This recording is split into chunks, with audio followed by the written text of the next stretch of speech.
Hermanos, hermanas, amigos que nos visitan el día de hoy, hay una tendencia bien marcada últimamente que se está notando mucho en las redes sociales, pero también en noticieros y en todos los ámbitos de política a nivel mundial, que tiene que ver con aquellos que o aman u odian a los judíos. Y los que los odian argumentan que es debido a que los judíos odian al resto del mundo y que ellos planean y que manipulan la economía mundial y los gobiernos y que provocan guerras. Nada de eso nosotros no tenemos las pruebas de si eso es cierto o no lo es, o si hay un grupo o no lo hay. No lo sabemos y tampoco es de nuestra incumbencia en términos políticos, porque en última instancia Dios gobierna soberano sobre toda la historia. Pero definitivamente, como cristianos, nuestra historia está directamente ligada con el pueblo de Israel. Israel, vemos en el Antiguo Testamento, es el pueblo escogido por Dios para cumplir sus propósitos soberanos de salvación, de redención. Pero el desafío es cómo se ha vivido esto dentro del evangelicalismo en todo el mundo. Ahora que somos cristianos, ¿cómo hemos interpretado esta relación? ¿Debemos nosotros judaizarnos? ¿Debemos hacernos como los judíos? Hay una tendencia de nuevas, lo tengo que llamar así, sectas que proponen que para estar verdaderamente para ser un cristiano que pertenece verdaderamente al pueblo de Dios tenemos que judaizarnos, y proponen todo tipo de cumplimientos de tradiciones, de rituales como la circuncisión, las fiestas, las tradiciones judías. ¿Debemos hacer eso o no? ¿Somos los cristianos, mis hermanos, los parientes de segunda categoría de Dios? Aquellos tolerados pero no aceptados, tolerados pero debajo de una nación que es preeminentemente más privilegiada delante de Dios, ¿o no? ¿Debemos separarnos de ellos o verlos como enemigos a los judíos? ¿Debemos más bien buscar nuestros propios medios para acercarnos a Dios, nuestra propia religión? ¿Cuál es nuestra relación con el pueblo judío? Este pasaje el día de hoy va a responder un poco de estas preguntas. Y mientras leemos, yo quiero que usted ponga atención por medio de, yo le propongo que veamos el pasaje por medio de estos 3 puntos que corresponden a mi sermón. Versículos 11 al 12. Recuerda lo que no eras sin Cristo. Recuerda lo que no eras sin Cristo. Versículos 13 al 18. Recuerda lo que Cristo hizo por ti. Versículos 19 al 22. Recuerda lo que ahora eres en Cristo. Y piénsalo de esta manera: nuestro problema, nuestra tentación es, los que ya estamos en Cristo, a no vivir de acuerdo a lo que ya somos en Cristo, no vivir de acuerdo a nuestra realidad. Por lo tanto, de lo que yo quiero convencerte el día de hoy, si eres cristiano, nunca olvides, si estás en Cristo, perteneces a la familia de Dios. Nunca olvides que si estás en Cristo, perteneces a la familia de Dios. Así que pongámonos de pie y vamos a leer el pasaje, por favor. Efesios 2, versículos 11 al versículo 22. Por tanto, recuerden que en otro tiempo, ustedes los gentiles en la carne, que son llamados incircuncisión por la tal llamada circuncisión hecha en la carne por manos humanas, recuerden que en ese tiempo ustedes estaban separados de Cristo, excluidos de la ciudadanía de Israel, extraños a los pactos de la promesa, sin tener esperanza y sin Dios en el mundo. Pero ahora en Cristo Jesús, ustedes que en otro tiempo estaban lejos han sido acercados por la sangre de Cristo. Porque Él mismo es nuestra paz. Y de ambos pueblos hizo uno, derribando la pared intermedia de separación, poniendo fin a la enemistad en su carne, la ley de los mandamientos expresados en ordenanzas, para crear en Él mismo de los dos un nuevo hombre, estableciendo así la paz, y para reconciliar con Dios a los dos en un cuerpo por medio de la cruz, habiendo dado muerte en ella a la enemistad. Y vino y anunció paz a ustedes que estaban lejos y paz a los que estaban cerca. Porque por medio de Cristo, los unos y los otros tenemos nuestra entrada al Padre en un mismo espíritu. Así pues, ustedes ya no son extraños ni extranjeros, sino que son conciudadanos de los santos y son de la familia de Dios. Están edificados sobre el fundamento de los apóstoles y profetas, siendo Cristo Jesús mismo la piedra angular, en quien todo el edificio bien ajustado va creciendo para ser un templo santo en el Señor. En Cristo también ustedes son juntamente edificados para morada de Dios en el Espíritu. Puede tomar su lugar. Yo espero que para cuando termine este sermón, usted pueda estar un poco más contento de lo que su rostro refleja en este momento. No veo a nadie triste, pero no veo a nadie tan impactado por lo que acabamos de leer. Pero ¿sabe qué? Ese es nuestro problema, que solemos muchas veces vivir no conforme o de una manera distinta a lo que es nuestra realidad el día de hoy. Por eso Pablo oraba. Vimos desde hace un par de semanas cómo Pablo oraba para que los ojos del corazón de los efesios fueran abiertos para que pudieran comprender cuán bendecidos son en Cristo Jesús. Pablo ahora sigue ahondando y describiendo las bendiciones espirituales que conforman la nueva realidad de los creyentes. Recuerda que Efesios 1:3, Pablo comenzó diciendo: bendito sea el Dios y Padre de nuestro Señor Jesucristo, que nos ha bendecido con toda bendición espiritual en los lugares celestiales en Cristo. Y de ahí comienza a decir cómo en Él fuimos predestinados para ser redimidos, para ser ahora hechos herederos juntamente con Cristo Jesús. Y vimos la semana pasada también cómo Pablo comenzó como Pablo nos hablaba de otra gran bendición que era, recuerden que en otro tiempo su condición era de muertos espirituales, pero por la fe en Cristo Jesús ustedes han sido resucitados a una vida nueva. Pablo comienza entonces ahora a hablar de esta otra bendición espiritual, o que consideremos cuán bendecidos somos en Cristo. Nos exhorta a recordar, comienza con esa palabra, recuerden.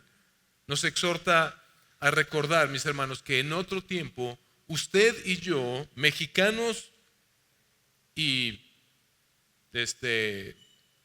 ¿cómo se le dice?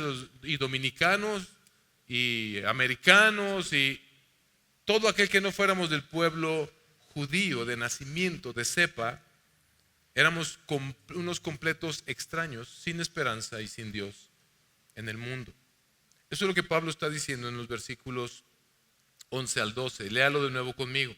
Por tanto, recuerden que en otro tiempo, ustedes los gentiles en la carne, ¿qué significa ustedes los gentiles en la carne? Ustedes los que no son judíos de nacimiento. Ustedes los que no nacieron del pueblo judío. ¿Hay alguien aquí que haya nacido de familia judía, de Israel, de cepa?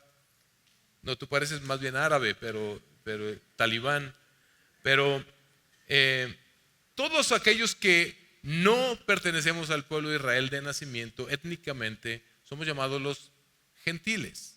Gentiles significa naciones. Te voy a explicar un poquito más acerca de eso, pero continuemos leyendo. Por tanto, recuerden que en otro tiempo, ustedes los gentiles en la carne, que son llamados incircuncisión por la tal llamada circuncisión hecha en la carne por manos humanas, recuerden otra vez que en ese tiempo ustedes estaban separados de Cristo, excluidos de la ciudadanía de Israel, extraños a los pactos de la promesa, sin tener esperanza y sin Dios en el mundo. Se refiere a ellos como los gentiles, se refiere a nosotros como los gentiles. Y dice Pablo que estábamos sin esperanza, sin Dios, ajenos a los pactos de Dios, no pertenecíamos al pueblo de Israel y no teníamos a Cristo como el Mesías Salvador. En la iglesia de Éfeso, algo que debemos entender aquí, si se dan cuenta, comienza diciendo Pablo, ustedes los gentiles, los que no son judíos, que son llamados incircuncisión, por la tal llamada circuncisión, en pocas palabras, ustedes que están siendo menospreciados por los judíos, ustedes que están siendo vistos como familia lejana, tolerada por Dios, pero no hijos legítimos como ellos, ustedes que están siendo discriminados por no pertenecer al pueblo de Israel y están siendo discriminados por la tal llamada circuncisión, dice Pablo. Lo que esto nos muestra es que dentro de la misma iglesia de Éfeso había división. Había este problema entre judíos y gentiles. En la iglesia de Éfeso y en muchas otras iglesias de la época temprana de la iglesia cristiana existía este problema, esta confusión. Los Gálatas experimentaron exactamente lo mismo, un poco más intenso en términos de que había quienes estaban tratando de forzar a los creyentes de Galacia a judaizarse, pero dentro de la iglesia de Éfeso había división a causa de que los judíos que habían creído en Jesús consideraban aún indignos a los gentiles, a los goyim les decían, que significa nación o naciones inicialmente, pero que esa palabra se fue transformando después y se usaba de una manera peyorativa, discriminatoria, para llamar a los goyim, a las naciones, a los paganos, a los incircuncisos, a los indignos, a los que ellos llaman la incircuncisión. Por la tal llamada circuncisión, dice Pablo. ¿Y por qué les dice por la tal llamada circuncisión? Porque lo que hemos visto a lo largo del Antiguo Testamento es cómo Israel falló en su propósito por el cual Dios los creó como un pueblo, por el cual Dios los escogió de ser aquella nación que fuera realmente de bendición para todas las naciones.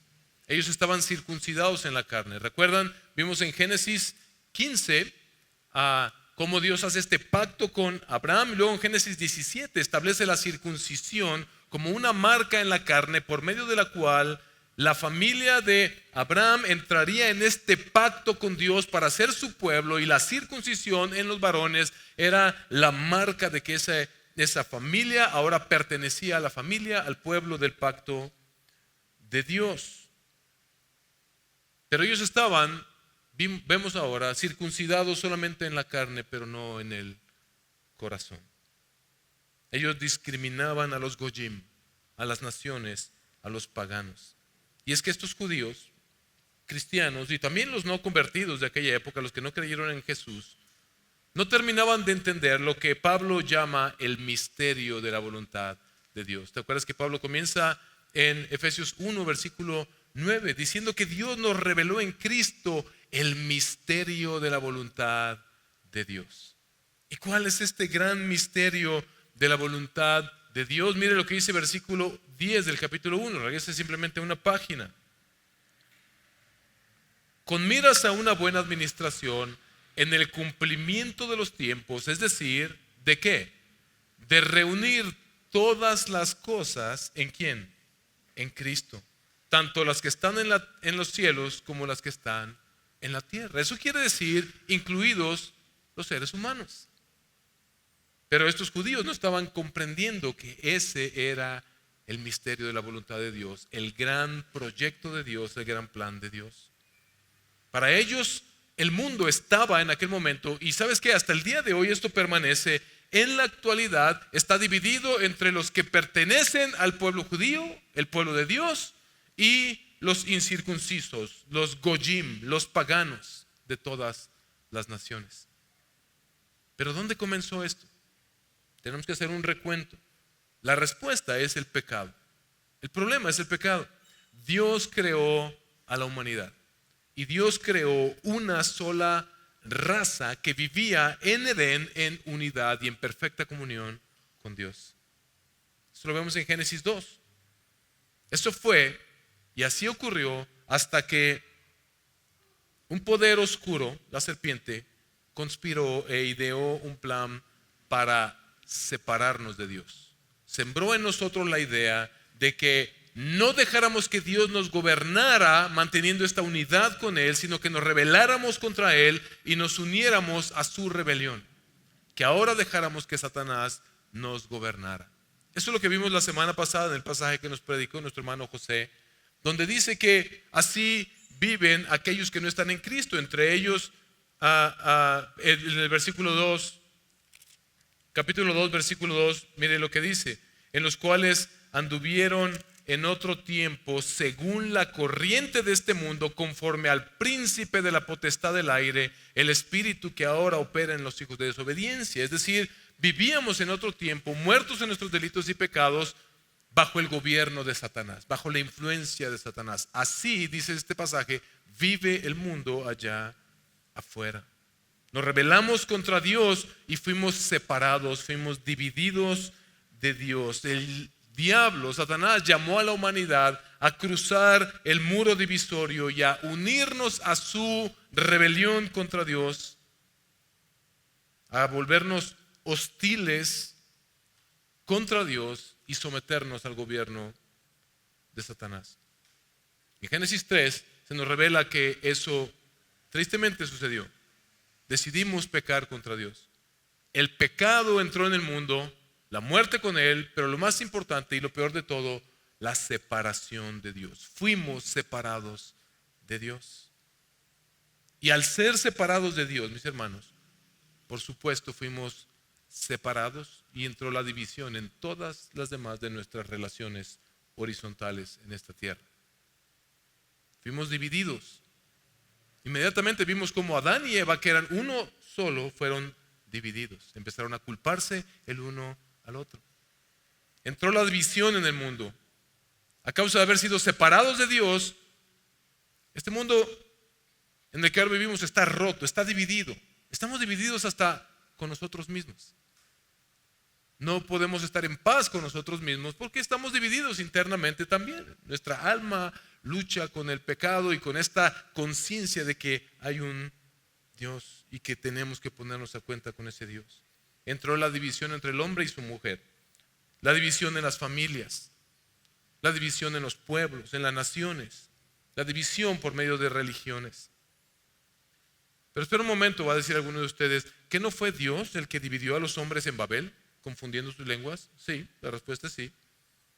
Pero Dios lo que hizo fue dividir esa alianza, que era una alianza dañina para la misma humanidad, porque ninguna rebelión, ninguna alianza para rebelarse contra Dios jamás prosperará. Es la peor idea de todas. Toda alianza contra Dios termina en mayor división y en mayor destrucción. Así que en este mundo dividido, en medio del caos de este mundo separado de Dios y ahora dividido entre nosotros mismos, que vive, como ya leímos, según la corriente de este mundo, conforme al príncipe de la potestad del aire, es decir, Satanás, que ahora opera en los hijos de desobediencia. Así vivimos, esa es la condición. Basta con que voltees a ver a cualquier ámbito de tu vida. Dime dónde no ves división. Dime dónde no hay división entre aquellos que juramos amarnos eternamente, los marido y mujer, entre padres e hijos. En esos círculos tan íntimos, aún ahí hay división a causa del pecado. Pero ¿sabes qué? Desde aquel momento Dios ha estado trabajando para reunir a un pueblo para Él en una sola familia. Dios eligió a Abraham para formar de la descendencia de Abraham un pueblo, el pueblo de Israel, que fuera de bendición para todas las familias de la tierra. Esto implica que las familias de la tierra iban a ser reunidas, no divididas aún más. Dios formó este pueblo de Israel y les dio su ley. ¿Para qué les dio su ley? Para que vivieran como un pueblo santo. Es interesante que santo significa separado. Entonces Dios separa a este pueblo, escoge a Abraham, crea el pueblo de Israel, les da su ley para que sean separados del resto de las naciones, pero no para crear más división, sino para que ellos mostraran la gloria de Dios al mundo con su manera de vivir, santa como la ley demandaba, y entonces las naciones fueran atraídas hacia ellos, fueran atraídas hacia Dios para ser reunidas nuevamente con Él. Pero el pecado también corrompió a ese pueblo desde el principio. Lo vimos en la serie de Génesis que vamos a continuar en pocas semanas. Este pueblo también se rebeló contra Dios y fallaron en su misión. Y Dios los envió al exilio, los separó de la tierra que Dios les había dado. Los separó del reino que Dios les había levantado. Los separó del templo en el cual Dios habitaba entre ellos y fueron al exilio. Porque ellos fallaron en su misión y porque se rebelaron pecaminosamente contra Dios, se volvieron idólatras, se volvieron abusivos. Empezaron a causar divisiones entre ellos, raciales y sociales, entre ricos y pobres. Basta con leer los profetas para ver cuánto esto enojó al Señor. Dios los envió al exilio, pero con la promesa de redimirlos. Casi 400 años transcurrieron sin que Dios hablara a su pueblo en ese tiempo por medio de profetas. Durante ese periodo de tiempo, rabinos, escribas y fariseos y maestros de la ley buscaron entonces preservar la religión judía basada en la ley, a la espera del Mesías que Dios les había prometido, que restituiría su condición de separación de Dios. Y ellos crearon lo que ahora se llama el Talmud, desde aquel momento, que es la ley de Dios, pero a la cual le agregaron tradiciones de hombres y nuevas reglas, nuevos reglamentos, con una buena intención de mantener puro a ese pueblo en lo que venía el Mesías. Pero lo único que hicieron fue convertir la ley de Dios en ley de hombres. Jesús le reprochó eso constantemente a los fariseos. Eso fue lo que intensificó este sentido entonces de división entre judíos y gentiles. Porque debido ahora a las diferencias culturales entre judíos y entre gentiles, la tensión se extendió más allá de solamente el tema religioso. Los judíos consideraban que las demás naciones eran ritualmente impuras. Hasta el día de hoy así lo consideran los judíos ortodoxos. Y en consecuencia, ellos adoptaron una actitud de superioridad. ¿Sabes que los niños judíos eran educados desde pequeños a ni siquiera sentarse con un gentil? Hasta el día de hoy hay un sentido de aislamiento entre ellos de los gentiles. ¿Sabes que ellos oraban? Y muy probablemente muchos hasta el día de hoy oran de esta manera: gracias Dios por no haberme hecho gentil o perro. De hecho, una pared literal de separación en el patio del templo de Jerusalén impedía a los gentiles, incluso aquellos gentiles que luego se llamaban prosélitos, que se habían convertido al judaísmo, les impedía acceder a algunas áreas del templo. Los gentiles, había el atrio de los gentiles en el templo y el atrio de las mujeres, interesante, pero en el atrio de los gentiles ellos podían convivir, era como un patiecito, pero había un muro del cual no podían pasar, incluso so pena de muerte. Los gentiles eran tolerados, pero no aceptados. De hecho, Pablo enfrentó persecución. Para este momento que Pablo escribió esta carta, él está en la cárcel. ¿Y sabes por qué está en la cárcel? Todo comenzó porque él, después de haber estado en Éfeso, él fue acusado injustamente, lo pueden ver en Hechos 21, de 27 al 29, fue acusado injustamente por algunos judíos de que Pablo había metido un gentil al templo. que había Pablo metido un gentil más allá del muro de separación, y por eso Pablo fue aprendido, y desde ahí comienza toda esta historia en la que él es llevado de un lugar a otro, preso hasta que llega a Roma para después finalmente ser ejecutado allá por haber metido un gentil en el templo. Esto es lo que provocaba esa división entre los de la así llamada circuncisión en la carne y los incircuncisos, entre judíos y gentiles. Pero Pablo, como vemos en Efesios, afirma, versículos 11 y 12 del capítulo 2 que acabamos de leer, que efectivamente sí estábamos separados de Dios por el pecado. Y al no ser judíos, estábamos todavía más lejos que ellos de Dios. Esa era nuestra condición, separados de Dios. Nos encanta decir, principalmente a los mexicanos, es que todos somos hijos de Dios. No hay nada más falso que eso.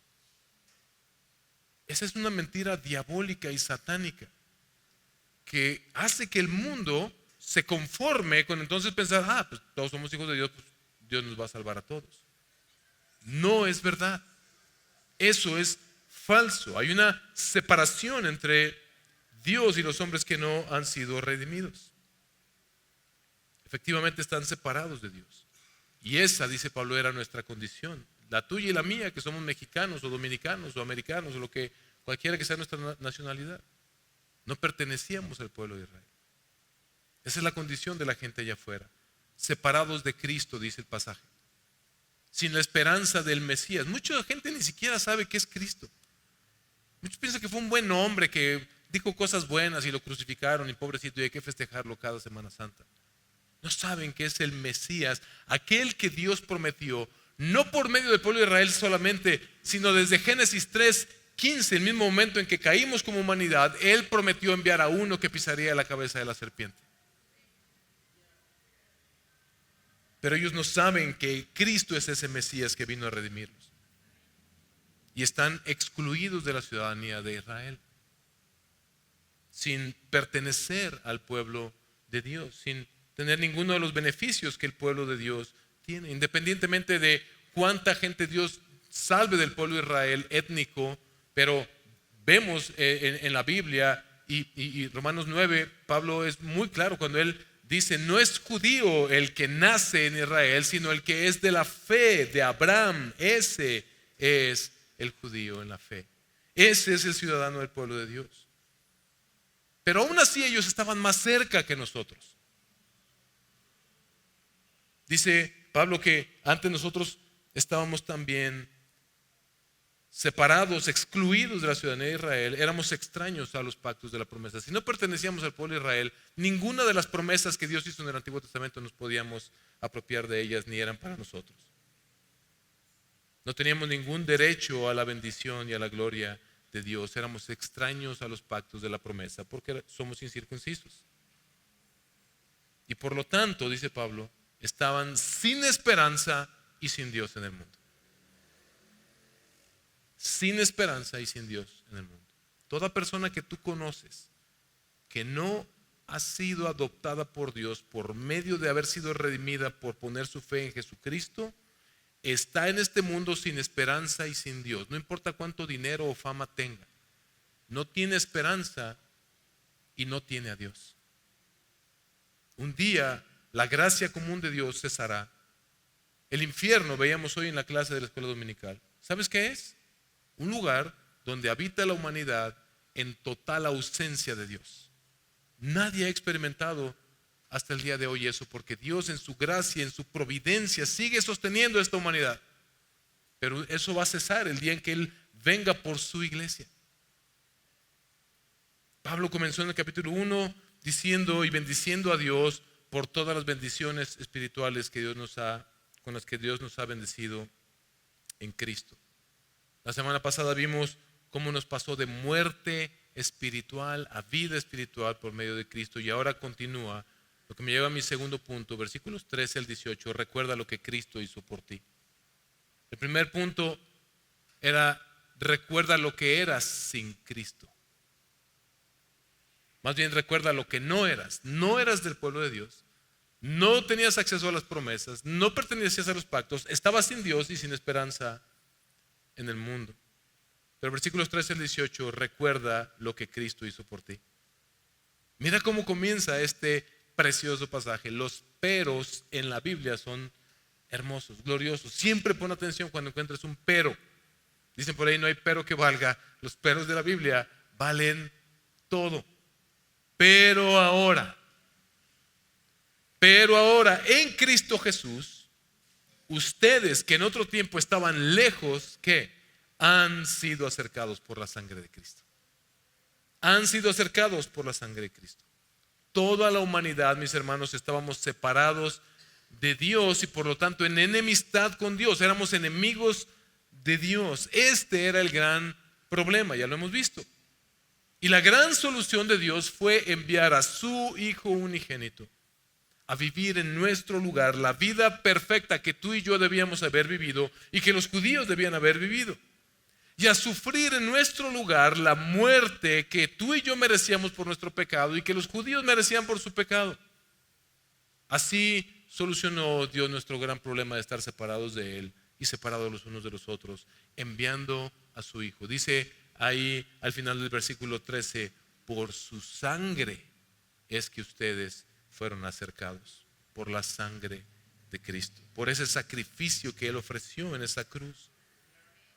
Continúa diciendo en el versículo 14, porque Él mismo es nuestra paz. No dice Él es quien nos trae la paz. No dice Él es quien les enseña la paz. Gandhi fue un tremendo maestro de la paz. Logró la paz en India por medio de una huelga de hambre. Pero Jesús no es un maestro que enseña la paz. No es un gurú de esos modernos, de los que se van a las pirámides y todos estos rollos que están surgiendo ahora, ¿no? No, Jesús es la encarnación misma de la paz. Es la paz de Dios viniendo a nosotros. Él hizo la paz en esa cruz entre nosotros y Dios. Dios, la ira de Dios, Isaías 53, quedó satisfecha. Nuestro pecado fue pagado en esa cruz. Y así fue que Él hizo la paz para nosotros, convirtiéndose Él en nuestra paz. Y dice que lo hizo, versículo 14, la segunda parte, para hacer de ambos pueblos, ¿qué? Uno. Y de ambos pueblos hizo uno, ¿haciendo qué? Derribando la pared intermedia de separación. Ya no hay división. La pared del templo que dividía a los gentiles y les prohibía el acceso al templo era la representación física, por así decirlo, de una división espiritual entre los pecadores y Dios. Pero también esa pared representaba, como ya expliqué anteriormente, esa división causada por la ley mosaica. No es que la ley fuera mala, es que los judíos usaron la ley para crear una división entre los que cumplían la ley y los que, entre ellos que según ellos cumplían la ley, y los gentiles, los goyim, que no se sometían a la ley. Lo dice el versículo 15.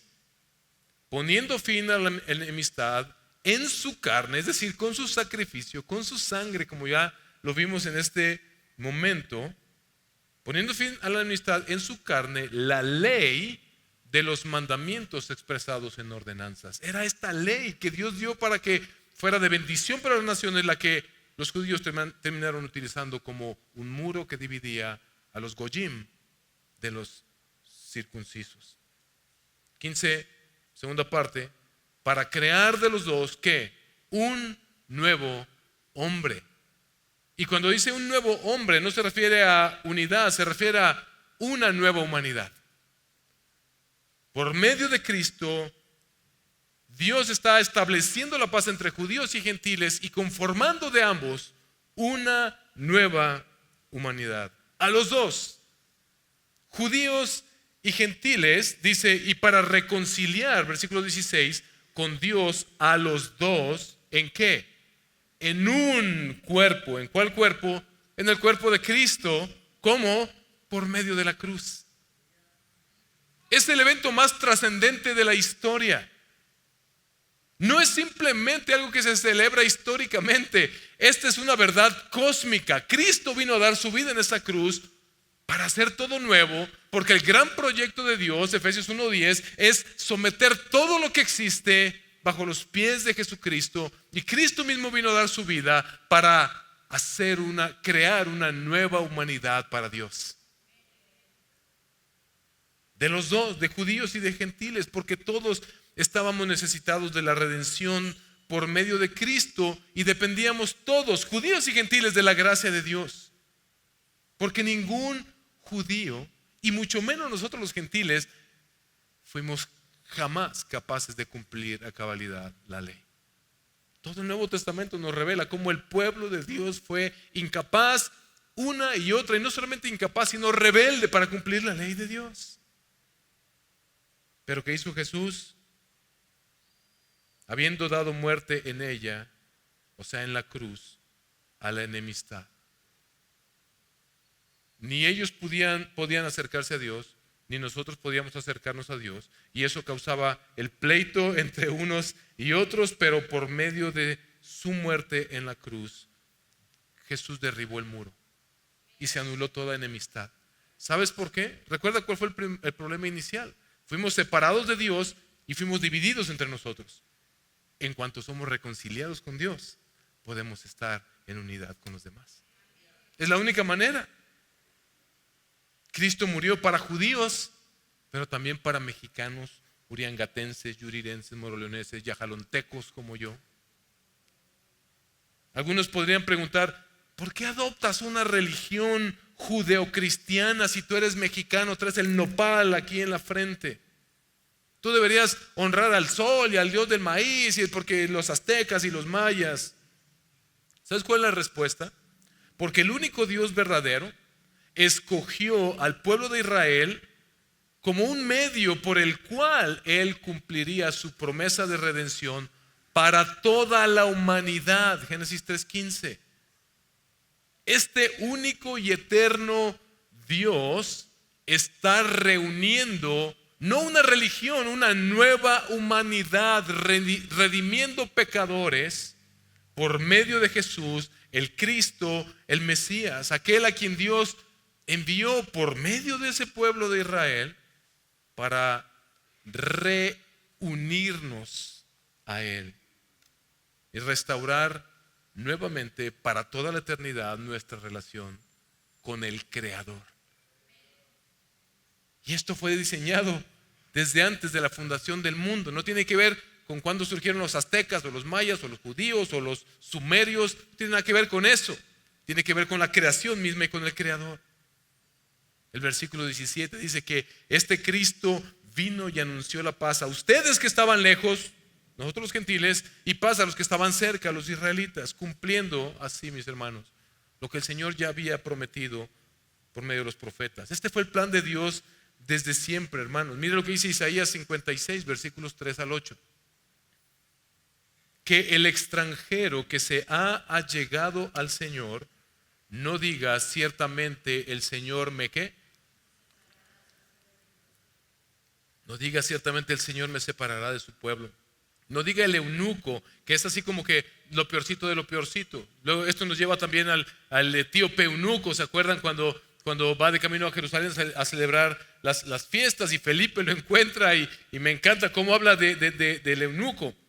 A los eunucos que guardan mis días de reposo, escogen lo que me agrada y se mantienen firmes en mi pacto, les daré mi casa y en mis muros un lugar y un nombre mejor que el de hijos e hijas. Les daré nombre eterno que nunca será borrado. Y a los extranjeros que se unan al Señor para servirle y para amar el nombre del Señor, para ser sus siervos, a todos los que guardan el día de reposo sin profanarlo y se mantienen firmes en mi pacto, yo los traeré a mi santo monte y los alegraré en mi casa de oración. Sus holocaustos y sus sacrificios serán aceptados sobre mi altar, porque mi casa será llamada casa de oración para todos los pueblos, declara el Señor Dios que reúne a los dispersos de Israel. Todavía les juntaré a otros, a los ya reunidos. Esos somos nosotros. Eso fue lo que Jesús hizo cuando llegó al templo, y por eso él estaba tan enojado, porque se había convertido en un lugar donde se negociaba con la fe y todavía existía esta discriminación hacia los gentiles. Y Jesús llega volcando las mesas y latigando a todo el mundo, diciendo: este lugar debería ser el lugar donde todas las naciones convergieran para bendición de ellas por medio de Israel, pero ellos fallaron. Pero esta promesa se cumplió en Jesús. Ese es el evangelio que Él vino proclamando inicialmente, mis hermanos, y que ahora tú y yo como iglesia somos llamados a proclamar. Estamos llamando a personas que están allá afuera, que son ajenos a los pactos de Dios, que no pertenecen a Israel, que no tienen ninguna esperanza en este mundo porque están sin Dios, anunciarles que en Cristo Jesús Dios está redimiendo una nueva humanidad y que Él quiere que ellos también vengan a la salvación. Pero tú y yo estamos aquí sentados y solamente alimentándonos, y no estamos yendo a predicar a los perdidos la buena noticia del evangelio. Versículo 18: porque por medio de Cristo los unos y los otros tenemos nuestra entrada al Padre en un mismo espíritu. Estamos anunciándole al mundo: en Cristo ya no hay más división. Tenemos acceso de vuelta al Padre. Este fue siempre el plan de Dios. Estamos anunciando al mundo: Dios nunca quiso que existiera ese muro. Dios dijo, lo vimos, Pablo dice en el capítulo 1 versículo 4, que desde antes de la fundación del mundo este fue su plan. Desde antes que existieran judíos o gentiles, su plan era hacer un solo pueblo, una sola familia, y Dios predestinó a todos aquellos que Él atraería a Él para conformarla.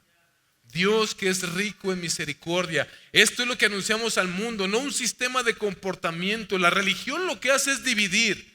Cuando tú vas con alguien y le dices: ven a mi iglesia, pero primero arregla tu vida para que Dios te pueda aceptar. Vive de esta manera, haz esto, no hagas esto, no hagas esto, espérate. Estos son muros que dividen. Lo que tú y yo le anunciamos al mundo es que este Dios eterno creador del cual estamos divididos, Él mismo cruzó el muro divisorio de la hostilidad. Dios se hizo carne en la persona de Jesús. En este judío que vino a llamar gentiles a alejarse de su rebelión en la que están siendo gobernados por Satanás, de dejar de vivir voluntariamente bajo el gobierno de la serpiente, a ser reunidos otra vez con el Padre. Satanás levantó otra turba, otra rebelión, por medio de la cual utilizó a hombres que quisieron separar a Jesús de este plano, llevándolo a la cruz, pero no sabían que lo que estaban cumpliendo era el plan eterno de Dios. Pero Cristo se levantó para vencer, vestido con el poder de su resurrección. Él derribó el muro divisorio entre la vida y la muerte. De esto se trata todo: eternidad con el Padre o eternidad en el infierno. Es Cristo el medio por el cual el hombre y lo divino se vuelven a unir, poniendo fin a nuestra hostilidad para con Dios por medio del perdón de nuestros pecados.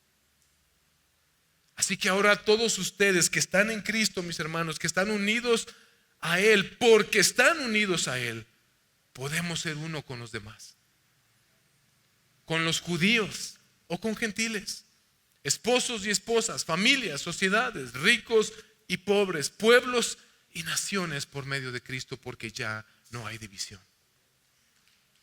Nunca olvides que si estás en Cristo, perteneces a la familia de Dios. No eres un cristiano de segunda categoría. Nunca olvides que si estás en Cristo, perteneces a la familia de Dios. Y todo lo que no era tuyo, ahora es tuyo. Ya no estás sin esperanza, sino que tienes esperanza. Ahora todas las promesas que no eran tuyas son para ti.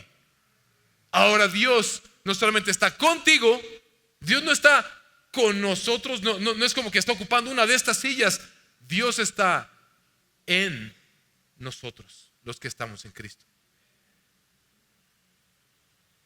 Nunca olvides que si estás en Cristo perteneces a la familia de Dios. Todos los privilegios de ciudadano y de hijo legítimo son para ti, son tuyos, pero también todas las responsabilidades. Vivamos, mis hermanos, conforme a nuestra nueva realidad. Termino con el tercer punto de mi sermón, versículos 9 al 22, 19 al 22. Recuerda lo que ahora eres ya en Cristo. ¿Cuáles fueron las consecuencias de esta unión cósmica lograda por Cristo a nuestro favor? Pablo termina con 3 metáforas que voy a abordar muy rápidamente, que describen nuestra nueva realidad. La nueva realidad que resulta para nosotros que ahora hemos sido redimidos con Cristo, que contrasta completamente con lo que vemos en el versículo 12. Recuerden que en ese tiempo ustedes estaban separados de Cristo, excluidos de la ciudadanía de Israel, extraños a los pactos de las promesas, sin tener esperanza y sin Dios en el mundo. Mira cómo concluye. Así pues, versículo 19, ustedes ya no son extraños, ni extranjeros. Primer metáfora, ciudadanía. No somos ciudadanos de segunda categoría, no somos excluidos, tenemos todos los derechos de pueblo de Dios. Somos pueblo de Dios. Continúa diciendo, son familia de Dios. Mi hermano, mi hermana, nunca olvides que si estás en Cristo, perteneces a la familia de Dios. Perteneces a la familia de Dios legítimamente. Y luego culmina con una última metáfora que tiene que ver con un edificio, versículo 20 al 22. Dice que estamos edificados sobre el fundamento de los apóstoles y profetas. Algunos interpretan que se refiere a profetas del Nuevo Testamento, pero lo que yo veo aquí es que esta misma analogía de un edificio que continúa nos ayuda a ver cómo Pablo hace esta unión entre el Antiguo y el Nuevo Testamento, profetas y apóstoles. Mire cómo lo dice. Así pues, ustedes ya no son extraños ni extranjeros, sino que son conciudadanos de los santos y son familia de Dios. Están edificados sobre el fundamento de los apóstoles y profetas, siendo Cristo Jesús mismo la piedra angular. Para mí es Pablo haciendo esta unión, de hecho, entre el Antiguo y el Nuevo Testamento. No hay separación, es una sola historia de la redención. Por medio de los profetas y por medio del pueblo de Israel, Dios comenzó esta obra que vino a ser consumada por Cristo Jesús. Y ahora en el Nuevo Testamento los apóstoles dieron testimonio de lo que Jesús hizo. Este es el plano sobre el cual, el terreno sobre el cual, el fundamento sobre el cual Dios edifica un nuevo edificio, el cual en el centro está la piedra angular que es Cristo Jesús mismo. Profetas y apóstoles están sobre el fundamento que es Cristo Jesús. ¿Y qué sucede después? Mira lo que dice ahí. Siendo Cristo mismo la piedra angular en quien todo el edificio bien ajustado va creciendo para ser un templo santo en Cristo. Entonces, profetas del Antiguo Testamento, todo el Antiguo Testamento, el Nuevo Testamento, Cristo como la piedra angular, y sobre eso Dios, de judíos y gentiles, por medio de la fe en Jesús, está edificando su templo. Cristo la piedra angular, los profetas y los apóstoles, y encima de ese fundamento, tú y yo, como piedras vivas, siendo edificados como templo para Dios. Primera de Pedro 2, versículos 5 al 9, Pedro lo dice de la misma manera. Primera de Pedro 2, versículos 5 al 9. También ustedes, como piedras vivas, sean edificados como casa espiritual para un sacerdocio santo, para ofrecer sacrificios espirituales aceptables a Dios por medio de Jesucristo. Pues esto se encuentra en la Escritura. Yo pongo en Sión una piedra escogida, una piedra preciosa, angular, y el que crea en él no será avergonzado. No el que cumpla la ley, no el que se judaice, el que crea en él no será avergonzado.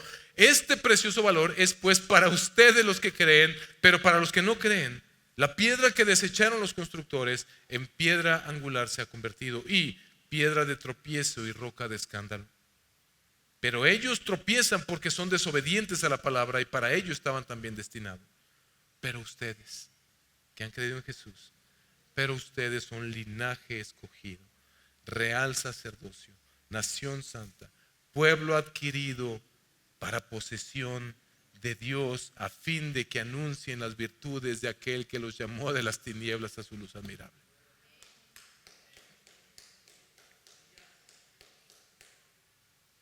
Termina diciendo en el versículo 22, en Cristo también ustedes son juntamente edificados para morada de Dios en el Espíritu. ¿Te das cuenta que la Santa Trinidad participa nuevamente en este texto? Estábamos alejados de Dios, pero este Dios quiso acercarnos por el Hijo. Y en cuanto venimos a la fe en Jesús, el Espíritu Santo viene a morar, no con nosotros, sino en nosotros. ¿Y con qué propósito? Para edificar un santo templo donde Dios habita. Ya no es necesario un templo físico, mucho menos un muro divisorio, porque Dios habita en su pueblo, en su familia, el templo santo que Él está edificando, su iglesia. La iglesia, mis hermanos. Yo espero que esto penetre tu mente y tu corazón. Es tu iglesia local, unida a la iglesia universal. Es la nueva humanidad que Dios está creando en Cristo. Si no logras ver esto, pídele, ruégale al Señor que abra los ojos de tu corazón. No es un grupito, no es un club social.